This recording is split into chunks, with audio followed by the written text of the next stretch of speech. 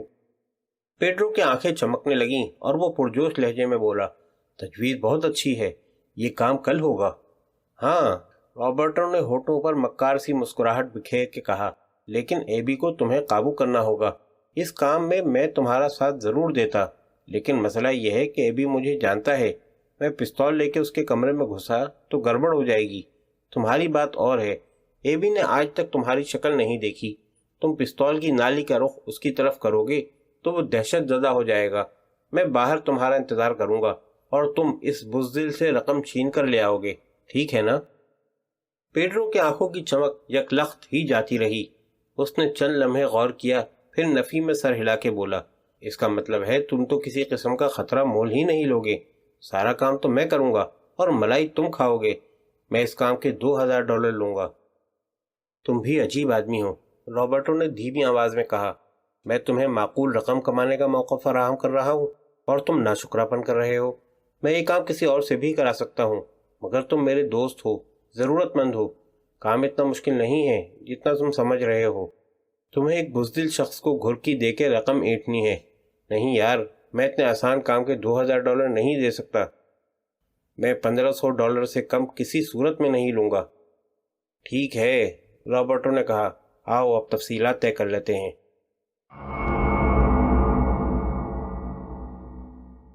Anita hotel سے تھکی ماندی 5 سیڑھیاں طے کر کے اپنے بوسیدہ اور خستہ حال گھر میں داخل ہوئی تو پیڈرو پشت کے بل بستر پر لیٹا سگریٹ پھونک رہا تھا۔ اس کے چہرے پر گھمبیرتا تھی، وہ گہری سوچ میں غرق تھا۔ اس کے لبوں پر ہلکی سی مسکراہٹ تھی۔ اسے دیکھتے ہی انیتا سمجھ گئی کہ وہ خیالی پلاؤ پکا رہا ہے۔ انیتا کو 3 گھنٹے بعد ہوٹل روز دوبارہ ڈیوٹی پر پہنچنا تھا، جو 8 بجے شب شروع ہوتی تھی۔ وہ بہت زیادہ تھکی ہوئی اور پریشان تھی، لیکن اپنے شوہر کو دیکھتے ہی اس کی ساری تھکن اتر گئی۔ پیڈرو کو مطمئن اور مسرور دیکھ کے وہ خوشی سے نہال ہو گئی تھی۔ وہ پرجوش لہجے میں بولی، گویا تمہیں ملازمت مل ہی گئی۔ میں نے تمہارے چہرے کو پڑھ لیا ہے کہ آج تمہیں کامیابی حاصل ہوئی ہے۔ سنیچر کو ہم ہوانہ واپس جا رہے ہیں، پیڈرو نے کہا۔ میں نے ہوائی جہاز کی ٹکٹوں کے لیے پیسوں کا انتظام کر لیا ہے اور وہ اتنے ہیں کہ اپنے باپ کی مالی پریشانیاں بھی دور کر سکتا ہوں۔ انیتا اسے غیر یقینی سے دیکھتے ہوئے بولی، یہ ناممکن ہے پیڈرو۔ ممکن ہے میری جان، پیڈرو نے تکیے کے نیچے سے رابرٹو کا دیا ہوا ریوالور نکالتے ہوئے کہا۔ اس ہتھیار کی مدد سے میں اپنے مسائل حل کر سکتا ہوں۔ انیتا کی تو جیسے جان ہی نکل گئی۔ وہ دھپ سے بستر کے کنارے پر بیٹھ گئی۔ اسے کئی مہینوں سے خدشہ تھا کہ پے در پے ناکامیوں سے تنگ آ کے پیڈرو ضرور کوئی غیر قانونی کام کر گزرے گا۔ وہ اپنے شوہر سے التجا آمیز لہجے میں بولی، نہیں میری جان، ایسا نہ کہو، پھینک دو اس ہتھیار کو، یہ ہمیں تباہی کی طرف لے جائے گا۔ پیڈرو نے ریوالور واپس تکیے کے نیچے رکھ دیا اور سرد لہجے میں بولا، میں اس رینگتی سسکتی زندگی سے تنگ آ چکا ہوں۔ مجھے گھر جانے کے لیے پیسوں کی ضرورت ہے اور وہ میں حاصل کر کے رہوں گا۔ میں نے رابرٹو سے اس بارے میں تفصیل سے بات کی ہے۔ کام بہت آسان ہے، 15-20 منٹ کی بات ہے اور پھر میری جیبیں نوٹوں سے بھری ہوئی ہوں گی۔ سنیچر کو میں ہر حال میں اپنے وطن روانہ ہو جاؤں گا۔ اگر تم چاہو تو یہاں ٹھہر سکتی ہو۔ میں اس ذلیل جگہ کو چھوڑنے کا تہیہ کر چکا ہوں۔ یہ میرا حتمی فیصلہ ہے۔ یہ تمہاری خوش فہمی ہے پیڈرو، انیتا نے دنیا جہاں کا درد اپنے لہجے میں سموتے ہوئے کہا۔ غیر قانونی کاموں میں خطرہ ضرور ہوتا ہے، خدا کے لیے اپنا فیصلہ بدل دو۔ یہ خیال اپنے ذہن سے نکال دو انیتا کہ میں پیچھے ہٹ جاؤں گا۔ سنیچر کو ہم ہوانہ روانہ ہو رہے ہیں اور یہ بات طے ہے۔ اب مجھے کھانے کے لیے کچھ دو، بڑے زوروں کی بھوک لگی ہے۔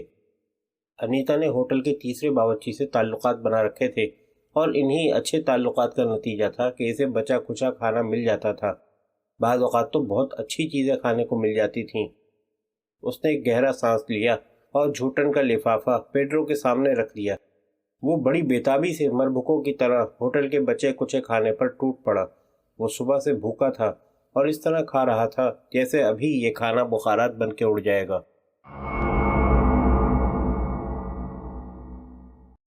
سارجنٹ ٹام بے چینی سے ڈیوٹی ختم ہونے کا انتظار کر رہا تھا۔ ہر جمعے کو وہ اتنی ہی بےتابی سے ڈیوٹی ختم ہونے کا انتظار کیا کرتا تھا۔ ہفتے کے 7 دنوں میں جمعہ اس کا سب سے زیادہ پسندیدہ دن تھا، کیونکہ آنے والے 2 روز چھٹی کے ہوا کرتے تھے۔ ٹام نے اپنی کلائی کی گھڑی پر نظر ڈالی۔ چھٹی ہونے میں 10 منٹ باقی تھے۔ اس کی بیوی نے صبح ہی اسے بتا دیا تھا کہ وہ اس کی پسندیدہ ڈشیں تیار کر کے رکھے گی۔ ٹام نے اپنے ساتھی میکس کو دیکھا جو ایک کار کی چوری کی رپورٹ تیار کر رہا تھا۔ میکس سے اس کی خوب بنتی تھی۔ وہ اکثر اس سے اپنی بیوی کے پکائے ہوئے کھانے کا تذکرہ کرتا تھا اور بیچارہ کنوارا میکس سرد آہیں بھر کے رہ جاتا تھا۔ ٹام اسے بیوی کی بک بک جھک جھک کے بارے میں بتاتا تھا اور میکس شادی شدہ نہ ہونے پر خدا کا شکر ادا کرتا تھا۔ ٹام کی میز پر رکھے ہوئے ٹیلی فون کی گھنٹی چیخ اٹھی۔ ٹام نے ریسیور اٹھا کے کان سے لگایا۔ دوسری طرف کیرول اس سے مخاطب تھی۔ اس نے چھوٹتے ہی یہ اندوہناک خبر سنائی کہ اس کی پسندیدہ ڈش پڑوسن کے آ جانے سے جل کر خاک ہو چکی ہے، لہذا گھر آتے ہوئے وہ کسی ریستوران سے کھانا لیتا ہے۔ ٹام کا جی چاہا کہ اپنا سر پیٹ لے۔ اس کا خوشگوار موڈ غارت ہو کے رہ گیا۔ ریسیور کریڈل پر رکھ کے اس نے میز سے پینسل اٹھائی اور 2 حصوں میں منقسم کر دی۔ پھر وہ اپنی نشست سے اٹھا اور پیر پٹکتا ہوا کمرے سے نکل گیا۔ میکس کے ہونٹوں پر مسکراہٹ بکھر گئی۔ ٹام چارج روم میں پہنچا تو کیپٹن فریڈ نے زبردستی ایک کام اسے تھما دیا۔ ٹام نے جان چھڑانے کی بہت کوشش کی، مگر فریڈ مصر رہا کہ یہ کام اسی کو کرنا ہے۔ ٹام چاہتا تو صاف انکار کر سکتا تھا، لیکن کام کی نوعیت نے اسے مجبور کر دیا۔ پیراڈائز کلب میں ایک بدمست شرابی نے ایک معزز خاتون کی بے عزتی کر دی تھی اور جواب میں اس خاتون نے شرابی کی اچھی خاصی ٹھکائی کی تھی۔ خاتون کی حمایت کرتے ہوئے 3-4 آدمیوں نے شرابی کی پٹائی کی تھی۔ پھر شرابی کے حمایتی بھی اٹھ کھڑے ہوئے اور یوں کلب میں اچھا خاصا ہنگامہ ہو گیا تھا۔ سارجنٹ ٹام کلب پہنچا تو کلب کے ملازمین ٹوٹی پھوٹی چیزیں سمیٹ رہے تھے، کرسیاں وغیرہ درست کر رہے تھے۔ کلب کا مالک ہیری پریشان سا ایک طرف کھڑا تھا۔ وہ ٹام کا پرانا اور بے تکلف دوست تھا۔ اس نے ٹام کا گرمجوشی سے خیر مقدم کیا اور سارا واقعہ تفصیل سے اسے سنا دیا۔ ٹام نے جیب سے نوٹ بک نکالی اور رپورٹ لکھنے لگا۔ اس نے ہیری سے 2 آدمیوں کا کھانا پیک کرانے کی ہدایت کی اور ہیری نے اسی لمحے ایک ویٹر کو بلا کے آرڈر دے دیا۔ اس کلب کے عین سامنے وہ عمارتیں تھیں جن کے ایک کمرے میں پیڈرو کو ڈاکہ ڈالنا تھا۔ ایبی کرایہ داروں سے کرایہ اکٹھا کرتا تھا اور یہ جمع شدہ رقم ہی پیڈرو کو لوٹنی تھی۔ ایبی کو جمعے کے روز سے شدید نفرت تھی۔ اس روز اسے کرایہ جمع کرنے کا ذلیل ترین اور انتہائی تکلیف دہ کام کرنا پڑتا تھا۔ تھکا دینے والا یہ کام اسے رفتہ رفتہ موت کی طرف دھکیل رہا تھا۔ اگر کوئی کرایہ دار اس روز کرایہ نہ دیتا تو ایبی کو مالکان کی ہدایت کے بموجب دھمکی دینی پڑتی تھی اور اس سے اسے شدید ذہنی کوفت ہوتی تھی۔ ایبی نے آخری کمرے کا کرایہ وصول کیا۔ 8:30 بج رہے تھے۔ وہ تھک کے چور ہو چکا تھا۔ اس کا جوڑ جوڑ فریاد کر رہا تھا۔ اسے گرما گرم کافی کی طلب محسوس ہو رہی تھی۔ بچپن ہی سے اس نے ذلت و خواری کی زندگی بسر کی تھی۔ ایبی کی بیوی کا انتقال 2 برس قبل ہوا تھا اور تب سے وہ تنہائی کا ہولناک عذاب سہ رہا تھا۔ قدرت نے اسے اولاد کی نعمت سے بھی محروم رکھا تھا۔ ایک طرح سے اچھا بھی تھا، ورنہ ان کی زندگی بھی اجیرن ہوتی۔ ایبی کا زیادہ وقت اپنے کمرے میں ٹیلی ویژن کے اچھے اور برے پروگرام دیکھنے میں گزرتا تھا۔ ہفتے میں ایک بار وہ یہودیوں کے مخصوص کلب میں چلا جاتا تھا جہاں اس کی شام اچھی گزرتی تھی۔ ایبی اپنے بوسیدہ کمرے میں نوٹوں سے بھرا ہوا تھیلا اٹھائے داخل ہوا تو تھکن سے نڈھال ہو رہا تھا۔ وہ تھیلا میز پر رکھ کے دھپ سے بستر پر گیا اور اپنی اکھڑی ہوئی سانسیں درست کرنے لگا۔ اس کا پورا جسم پکے ہوئے پھوڑے کی طرح دکھ رہا تھا۔ اس کا جی چاہ رہا تھا کہ وہ لمبی تان کے سو جائے، مگر اس کا کام ابھی ختم نہیں ہوا تھا۔ اسے رقم گن کر حساب لکھنا تھا اور صبح سویرے دفتر میں جمع کروانا تھا۔ وہ جانتا تھا کہ مالکان اس بارے میں سستی برداشت نہیں کریں گے اور کل ہی اس کی جگہ کوئی دوسرا شخص بیٹھا ہوا ہوگا۔ یہ ملازمت پچھلی تمام ملازمتوں سے بہتر تھی، بس یہ جمعے کا دن اسے ہلکان کر دیتا تھا۔ ایبی نے جمائی لی اور توان و کہن اٹھ کھڑا ہوا۔ کام شروع کرنے سے پہلے وہ کافی پینا چاہتا تھا۔ اس نے برقی کیتلی اٹھائی، پلگ لگایا اور بٹن دبا دیا اور اسی لمحے اس کے کمرے کا فیوز اڑ گیا۔ ایبی نے دل ہی دل میں مالکان کو کئی زوردار گالیاں دے ڈالیں جنہوں نے ناقص وائرنگ کرا رکھی تھی۔ مصیبت یہ تھی کہ اسے فیوز لگانے سب سے نچلی منزل پر جانا پڑتا تھا، جو اس کی ناگفتہ با حالت کو دیکھتے ہوئے عذاب سے کم نہیں تھا۔ وہ ایک محتاج شخص تھا، اس قسم کے ہنگامی لمحات کے لیے وہ پہلے سے تیار رہتا تھا۔ میز کی دراز میں ایک طاقتور فلیش لائٹ موجود تھی۔ وہ رقم کا تھیلا اٹھائے اندھیرے میں دوسری بڑی میز کی طرف بڑھ رہا تھا کہ کسی نے زور سے اسے دھکا دیا اور وہ بری طرح لڑکھڑا گیا۔ اس کی رانیں ٹی وی کے پایوں سے ٹکرائیں اور وہ فرش پر ڈھیر ہو گیا، لیکن اس بری طرح گرنے کے باوجود اس نے رقم کے تھیلے پر اپنی گرفت ڈھیلی نہیں کی تھی۔ پیڈرو تاریک کمرے میں کھڑا گہرے گہرے سانس لے رہا تھا۔ اس کا دل زور زور سے دھڑک رہا تھا، مگر وہ مطمئن تھا۔ رابرٹو نے بتایا تھا کہ ایبی بہت ڈرپوک شخص ہے اور پستول دیکھتے ہی وہ تھر تھر کانپنے لگے گا۔ پیڈرو نے آتے ہوئے گیلری میں سے تار ملا کے ایبی کے فلیٹ کا فیوز اڑا دیا تھا۔ وہ اپنے ساتھ رابرٹو کے دیے ہوئے پستول کے علاوہ ایک فلیش لائٹ بھی لے کر آیا تھا۔ خبردار، اسی طرح ساکت پڑے رہو۔ پیڈرو نے فلیش لائٹ کی روشنی سہمے ہوئے ایبی پر اس انداز میں پھینکی کہ اس کے ہاتھ میں پکڑا ہوا پستول بھی صاف دکھائی دے رہا تھا۔ شرافت سے رقم کا تھیلا میری طرف پھینک دو، ورنہ ایک ہی گولی سے جہنم رسید کر دوں گا۔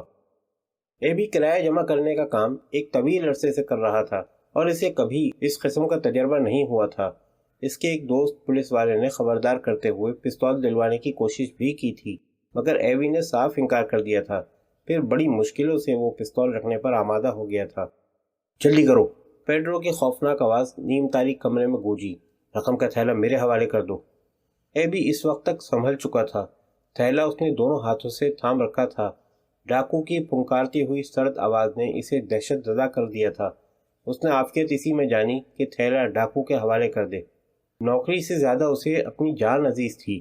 اس نے چپ چاپ تھیلا اٹھا دیا، جو ڈاکو کے قدموں میں جا گرا۔ پیڈرو نے ایک فتح مندانہ احساس کے ساتھ تھیلے کو دیکھا اور اس کے رگوں پہ میں خوشی کی لہر دوڑ گئی۔ کل وہ اپنی بیوی کے ساتھ وطن روانہ ہو جائے گا اور اس کا مدتوں سے بچھڑا ہوا باپ اسے دیکھ کے خوشی سے پورا نہیں سمائے گا۔ پیڈرو نے جوش کے عالم میں احتیاط کو بالائے طاق رکھتے ہوئے فلیش لائٹ کی روشنی خوفزدہ ایبی سے ہٹا کے تھیلے پر ڈالی، اور اسی لمحے ایبی کا ہاتھ اس کی جیکٹ کی اندرونی جیب کی طرف رینگ گیا۔ اس کی انگلیاں چھوٹے پستول کے دستے سے ٹکرائیں اور اسے اپنے جسم میں اعتماد کی لہر اٹھتی ہوئی محسوس ہوئی۔ پیڈرو نے جیسے ہی تھیلا اٹھایا، ایبی نے پستول نکال لیا۔ اس نے پھرتی سے سیفٹی کیچ کھینچا، پستول اٹھایا اور فائر کر دیا۔ پستول سے نکلنے والے شعلے اور دھماکے نے دونوں کو بری طرح سہما دیا۔ پیڈرو نے رخسار پر کوئی گرم چیز رگڑ کھاتی محسوس کی اور دوسرے ہی لمحے اس کا رخسار گیلا ہو گیا۔ گولی اس کی گال کو زخمی کرتی نکل گئی تھی۔ فلیش لائٹ کی روشنی ایبی پر پڑی، جو اٹھنے کی کوشش کر رہا تھا۔ پیڈرو نے ہاتھ میں تھامے ہوئے پستول کو جھٹکا کھاتے محسوس کیا اور ساتھ ہی اسے گولی چلنے کی آواز سنائی دی۔ اس نے پھٹی پھٹی آنکھوں سے ایبی کی پیشانی پر بنے ہوئے سوراخ کو دیکھا، جس میں سے سرخ لہو بھل بھل بہہ رہا تھا۔ پھر ایبی کے جسم کو جھٹکا لگا اور وہ پشت کے بل فرش پر گر گیا۔ پے در پے دو دھماکوں نے پیڈرو کو منجمد کر دیا تھا۔ وہ ساکت و جامد کھڑا گہرے گہرے سانس لے رہا تھا، اور پھر اس کے ذہن میں یہ خیال بجلی کی طرح کوند گیا کہ اس نے ایک شخص کو جان سے مار دیا ہے۔ وہ اب قاتل بن چکا ہے۔ اس نے بے اختیار ٹریگر دبایا تھا اور موٹا ایبی اپنی جان سے ہاتھ دھو بیٹھا تھا۔ اس کی ریڑھ کی ہڈی میں ایک سرد سی لہر دوڑ گئی اور پھر اس کا جسم سرتاپا ہولے ہولے کانپنے لگا۔ اب اس کے ذہن میں ایک ہی خیال تھا، اگر وہ پکڑا گیا تو اسے اپنی زندگی کے باقی ماندہ دن آہنی سلاخوں کے پیچھے گزارنے پڑیں گے، اور یہ خیال بے حد تکلیف دہ اور اذیت ناک تھا۔ وہ پنجرے میں بند بے بس اور لاچار جانور بن جائے گا، اور بے انتہا محبت کرنے والی انیتا بھی اس سے چھوٹ جائے گی۔ وہ اپنے باپ کی صورت بھی زندگی بھر نہیں دیکھ سکے گا۔ وطن کی سرزمین پر قدم رکھنے کا خواب بھی پورا نہیں ہو سکے گا، اور یہ بھی ممکن ہے کہ وطن کی زمین بھی اسے دفن کے لیے نہ مل سکے۔ پیڈرو نے باہر لوگوں کے چیخنے چلانے کی آوازیں سنی اور اس کا جسم تن گیا۔ اس کے دماغ میں جھکڑ سے چلنے لگے۔ اچانک اسے رابرٹو کا خیال آیا۔ اسے جلد از جلد رابرٹو تک پہنچنا چاہیے۔ وہی اس کے لیے کچھ کر سکتا تھا، اسے بچا سکتا تھا۔ پستول اس کے دائیں ہاتھ میں دبا ہوا تھا۔ رخسار سے خون کے قطرے بہہ رہے تھے۔ گھبراہٹ پر قابو پاتے ہوئے وہ ایبی کے فلیٹ سے رخصت ہو گیا۔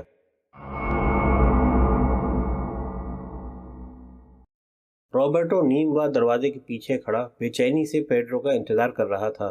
اس نے گولیاں چلنے کی آوازیں سنی تو جیسے اس کی جان ہی نکل گئی۔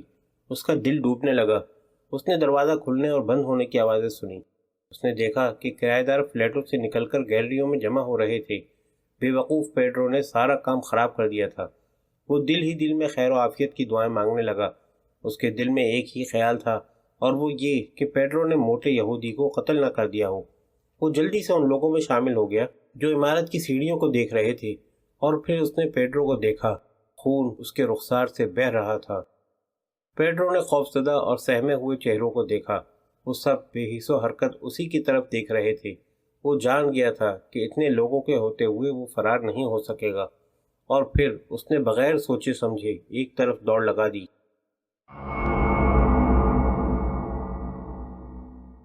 اس مقام سے تھوڑی ہی دور پیراڈائز کلب میں سارجنٹ ٹام گھر لے جانے کے لیے کھانے کا انتظار کر رہا تھا۔ وہ کلب کے مالک کے ساتھ ادھر ادھر کی باتیں کر رہا تھا کہ اس نے 2 گولیاں چلنے کی آوازیں سنی۔ ٹام کے ذہن میں فوراً ہی خطرے کی گھنٹی بجنے لگی۔ وہ ایک جھٹکے سے اسٹول سے اترا اور صدر دروازے کی طرف دوڑنے لگا۔ سڑک تک پہنچتے ہوئے وہ ہالسٹر سے ریوالور نکال چکا تھا۔ گولیاں چلنے سے پورے علاقے میں خوف و ہراس پھیل گیا تھا۔ ایک ہنگامہ برپا تھا۔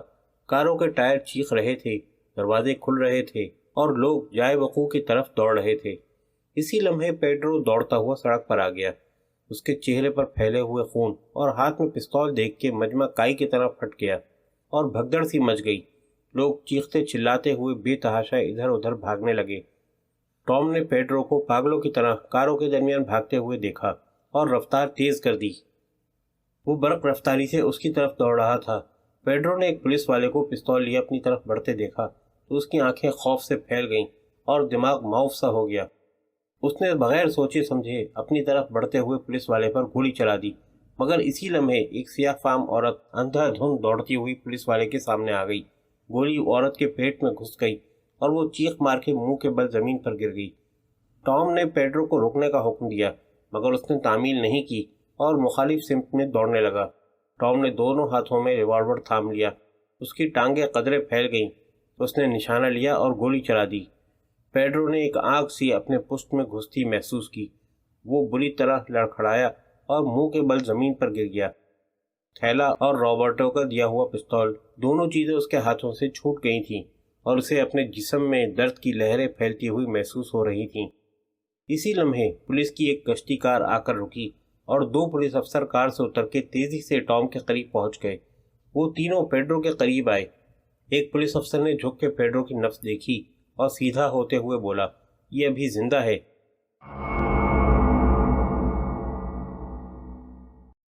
ادھر رابرٹو واپس اپنے فلیٹ میں گھس گیا، دروازہ بند کیا اور کھڑکی سے نیچے دیکھنے لگا۔ اس کے دیکھتے ہی دیکھتے ٹام نے اس کے دوست پیڈرو کو شوٹ کر دیا۔ اس نے نوٹوں سے بھرے تھیلے کو دیکھا جو پیڈرو سے چند فٹ دور پڑا تھا، اور پھر اس کی نظر قریب ہی پڑے ہوئے پستول پر پڑی تو اس کا دل جیسے اچھل کر حلق میں آ گیا۔ پستول کو تو وہ بھول ہی بیٹھا تھا۔ نہ چاہتے ہوئے بھی وہ اس واردات میں ملوث ہو گیا تھا۔ پیڈرو کو اپنا قانونی پستول دے کے اس نے زبردست حماقت کی تھی۔ اب پولیس پستول کے ذریعے بہت جلد اس کا سراغ لگا لے گی۔ رابرٹو نے آہستہ ہوا ایک بڑی کشتی پر چوکیدار کی حیثیت سے کام کیا تھا، اور اس دوران کشتی کے مالک نے زبردستی پولیس سے اسے یہ پستول دلا دیا تھا۔ کشتی کا مالک میامی سے رخصت ہوا تو رابرٹو نے پستول اس کے حوالے نہیں کیا تھا۔ اس نے یہ بہانہ کیا تھا کہ پستول سمندر میں گر گیا ہے۔ کشتی کے مالک نے رابرٹو کو پولیس میں پستول کی گمشدگی کی رپورٹ درج کروانے کی ہدایت کی تھی، اور اس نے یہ زحمت گوارا نہیں کی تھی۔ پستول کے لائسنس کی مدت ختم ہونے میں ابھی 8 ماہ باقی تھے، اور رابرٹو نے سوچا تھا کہ پیڈرو کے چرائے ہوئے پیسوں کو لے کے وہ کیوبا پہنچ جائے گا اور پھر کبھی ادھر کا رخ نہیں کرے گا۔ لیکن اس الو کے پٹھے پیڈرو نے سارا معاملہ ہی گڑبڑ کر دیا تھا۔ وہ بہت بڑی مصیبت میں پھنس چکا تھا، اور اسے یقین تھا کہ پولیس پستول کی مدد سے چند ہی گھنٹوں میں اس کا پتہ چلا لے گی۔ رابرٹو کا جسم پسینے میں شرابور ہو رہا تھا۔ اس کے دل کی دھڑکن اعتدال پر نہیں رہی تھی۔ اب پولیس کی 3 اور گشتی گاڑیاں پہنچ چکی تھیں، اور پھر سائرن بجاتی ہوئی ایک ایمبولینس بھی پہنچ گئی۔ رابرٹو گھبرا کے کھڑکی سے ہٹ گیا۔ اب اس کا یہاں سے بھاگ نکلنا بہت ضروری ہو گیا تھا۔ یہ بات طے تھی کہ پولیس ان عمارتوں کی تلاشی ضرور لے گی، اس سے تکلیف دہ سوالات پوچھے گی، اور اس دوران وہ خود پر قابو نہ رکھ سکا تو گڑبڑ ہو جائے گی۔ اس مرحلے پر پولیس کا سامنا کرنا موت کو دعوت دینے کے مترادف تھا۔ وہ جلدی سے لوہے کی ٹوٹی ہوئی پرانی الماری کے پاس پہنچا، چند جوڑے کپڑے اور ذاتی استعمال کی دیگر چیزیں نکالیں اور پھٹے پرانے بوسیدہ سوٹ کیس میں پیک کرنے لگا۔ مگر وہ جائے گا کہاں؟ اور اس لمحے ایک خیال بجلی کی طرح اس کے ذہن میں کون گیا۔ فنٹوس سے اچھا آدمی بھلا کون ہو سکتا تھا؟ وہ رابرٹو کا بہترین دوست تھا اور مصیبت کی ان گھڑیوں میں اس کے کام آ سکتا تھا۔ فنٹوس سے اس کی ملاقات اکثر بندرگاہ پر ہوتی تھی۔ ان دونوں کا تعلق کیوبا کے ایک ہی گاؤں سے تھا۔ تعلیم بھی دونوں نے ایک ہی اسکول میں حاصل کی تھی اور پھر نوجوانی میں انہوں نے گنے کے ایک ہی فارم میں جان توڑ محنت کی تھی۔